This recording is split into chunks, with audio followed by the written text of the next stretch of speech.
Hello, কি অবস্থা সবার? আমার কাছে আগের দিনে কিছু চিকেনের পুর ছিল। এটা থেকে আমি একটা স্ন্যাক্স বানাবো, যার জন্য একটা রুটি বেলে আমি এর চারপাশ থেকে কেটে স্কোয়ার শেপে করে নেব। তারপর আস্তে আস্তে চারপাশ থেকেই একটা কোণা করে উঠিয়ে আমি এটাকে উল্টে দিব।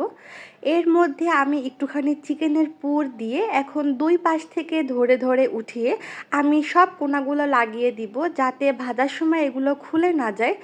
অপর পাশে এরকমভাবে করলেই একটা ডিজাইন হয়ে যাবে, আর এটা একটা ফুলের শেপের ডিজাইন হয়ে গেল। এটা ইনস্টাগ্রামে দেখে আমি এতটা ইন্সপায়ার্ড হয়েছি, যার জন্য আমি এটা বানিয়েছি। আর এটা দেখতে কতটা সুন্দর লাগছে তাই না? এখন এটাকে আমি ডুবো তেলে ভেজে নিব। আর এটা ভাজার পরে দেখতে আরও বেশি সুন্দর লাগবে।